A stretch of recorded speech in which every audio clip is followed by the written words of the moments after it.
வெளிப்படுத்த நினைக்கும் உங்கள் மனதின் சப்தங்களை பகிர்ந்து கொள்ள உங்களோடும் உங்கள் மனதின் குரலோடும் நான் அஜீஸ். உங்கள் பொழுதை இனிமையாக்கும் மனதின் குரல். உங்கள் வாழ்வில் நிகழ்ந்த மறக்க முடியாத சுவாரஸ்யமான நிகழ்வுகளை வாட்ஸ்அப் அல்லது மெயில் மூலமாக எங்களுக்கு அனுப்புங்கள். விஜய் மற்றும் மீராவுடைய காதல் எப்படி ஆரம்பிச்சிச்சு அப்படின்னு முதல் பகுதியில் போட்டிருக்கேன். அதை பார்க்காதவங்க அந்த வீடியோ பார்த்துட்டு இந்த வீடியோ கண்டினியூ பண்ணுங்கள். வீடியோக்குள்ளே போகலாம். மறுநாள் சாயங்காலம் பார்த்தா நேற்று மாதிரி வானம் கருத்த மேகமோ வெயிலோ மழையோ எதுவுமே இல்லை. சென்னைக்கே உரிய அந்த ஒரு இதமான லேசான காற்று வீசிட்டு இருந்துச்சு. விஜய் சரியா 5:50 அந்த பஸ் ஸ்டாப்புக்கு வந்துட்டான். அவன் கையில் மீரா கொடுத்த அந்த மஞ்சள் கலர் கொடைய அழகாக ஒரு கிஃப்ட் பேப்பர்லாம் போட்டு ஒரு பரிசு பொருள் போல் அதை மடித்து வச்சுருந்தான். அவனோட ஹார்ட் பீட் இருக்கே நேற்று பெஞ்ச மழையை விட பயங்கரமாக அடிச்சுக்கிட்டு இருந்திருக்கு. அவள் வருவாளா இல்லை வரமாட்டாளா, ஒருவேளை நேற்று சொன்னது சும்மா ஒரு பேச்சுக்கா இருக்குமோ அப்படிங்கிற ஒரு பயமும் ஆவலும் அவனுக்குள்ளே போட்டி போட்டுட்டு இருந்துச்சு. மணி 6 ஆச்சு. பஸ்ஸெல்லாம் வந்து போயிட்டுருக்கு. கூட்ட நெரிசலுக்கு நடுவே விஜயோட கண்ணு மட்டும் அந்த மஞ்சள் கொடையோட சொந்தக்காரியை தேடிட்டு இருந்துச்சு. அது தேடிட்டு இருந்த நேரத்தில் அவன் காதில் ஒரு குரல், நேற்று மழை பெஞ்சது, இன்னைக்கு நீங்கள் வேர்வேல நனைய போறீங்களான்னு பின்னாடி இருந்து சிரிச்சுக்கிட்டே ஒரு சத்தம்.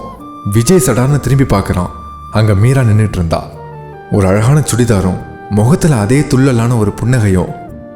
மீரா, நீங்கள் வருவீங்கன்னு எனக்கு தெரியும், ஒருவேளை வரமாட்டீங்களோன்னு எனக்கு பயமாகவும் இருந்துச்சுன்னு உண்மையை ஒத்துக்கிட்டான் விஜய்.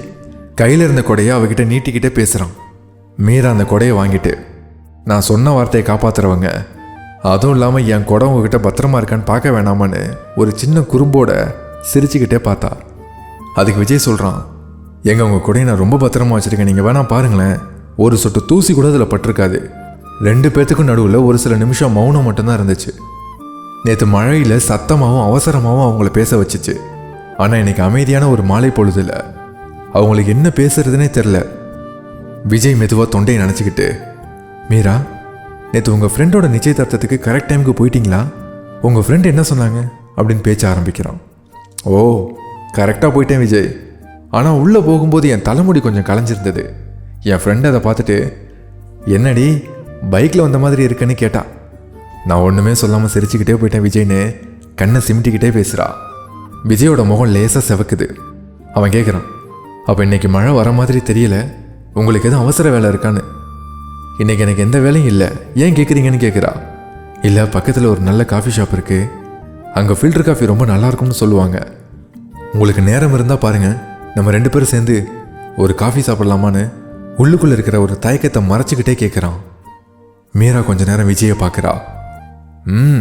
நேற்று நீங்கள் எனக்கு கொடுத்த லிஃப்ட்டுக்கு கைமாறா இன்றைக்கி காஃபிக்கு பில்லு நான் தான் தருவேன், சம்மதமானு கேட்குறா. கண்டிப்பாக நீங்கள் தாராளமாக கொடுங்கன்றான் விஜய். 2 பேருமே ஒரு சின்ன காஃபி ஷாப்புக்குள்ளே நுழையிறாங்க. உள்ளுக்குள்ளே பேக்ரவுண்டில் ஒரு அமைதியான மியூசிக் ஓடிக்கிட்டு இருக்கு. ஜன்னலோர இருக்கையில் அவங்க 2 பேரும் உட்காந்தாங்க. சூடாக 2 ஃபில்டர் காஃபியும் அவங்க டேபிளுக்கு வந்தது. அந்த காஃபியோட ஆவி பறக்க பறக்க அவங்களோட பேச்சும் இன்னும் நெருக்கமாச்சு.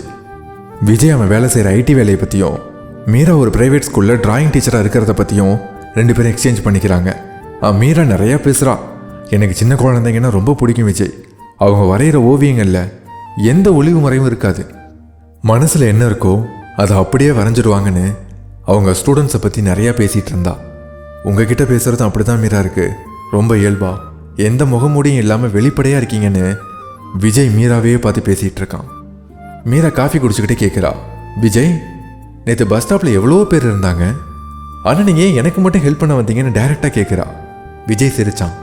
உண்மையை சொல்லவா, மற்றவங்கெல்லாம் மழையை பார்த்து திட்டிக்கிட்டு இருந்தாங்க, ஆனால் நீங்கள் மட்டும்தான் அந்த மழையிலையும் உங்கள் மஞ்சக்கொடையை ரசித்து பிடிச்சிட்டு முகத்தில் ஒரு சின்ன புன்னகையோடு நின்னீங்க.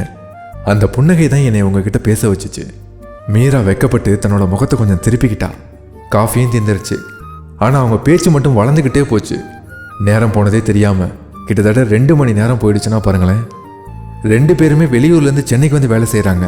இந்த சென்னை மாநகரத்தில் அவங்க 2 பேர்த்துக்கும் ஒரு அழகான பிணைப்பு இருந்தது போல் அவங்க உணர்ந்தாங்க.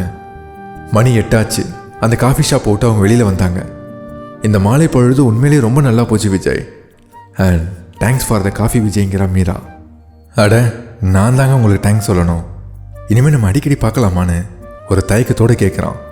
மீரா தான் கையில் இருந்த அந்த மஞ்சள் கொடையை லேசாட்டி, இந்த கொடை என்கிட்ட இருக்கிற வரைக்கும் மழை வரும்போதெல்லாம் எனக்கு உங்கள் ஞாபகம் வரும் விஜய். இனிமேல் நம்ம பார்க்கறதுக்கு மழையோ கூடையோ தேவையில்லைன்னு நினைக்கிறேன்னு தன் மொபைல் எடுக்கிறா. நாளைக்கு சாயங்காலம் பீச் பக்கம் போகலாமா விஜய்? அங்கே சுண்டல் சாப்பிட்டுக்கிட்டே பேசலாங்கிறா. விஜயோட முகத்தில் இப்போ தான் முழுசாக சந்தோஷம் தாண்டவமாடுது. கண்டிப்பாக மீரா, நாளைக்கு பீச்சில் சந்திப்போன்னு சொல்கிறான். மீரா பஸ்ஸில் ஏறி போக விஜயும் தன்னோட பைக்கை நோக்கி வரான். நேற்று பெஞ்ச மழை அவன் உடம்பா நினச்சது. ஆனால் இன்னைக்கு மீராவோட குடித்த காஃபி, அவள் பேச்சு எல்லாமே வாழ்நாள் முழுமைக்கான காதலாக அவன் மனசு நனைஞ்சிருந்தது. அந்த மழையில் தொடங்கின ஒரு அழகான பயணம் இப்போ அந்த காஃபி ஷாப்பை கடந்து கடற்கரையை நோக்கி தொடர்கிற அந்த கதை அடுத்து இவங்களுக்கு என்ன நடந்தது அப்படிங்கிறத அடுத்த பகுதியில் பார்க்கலாம். இதே போல் உங்கள் வாழ்க்கையில் நடந்த மறக்க முடியாத நிகழ்வுகளை பகிர்ந்து கொள்ள உங்கள் மனதின் குரலோடு நான் அஜீஸ்.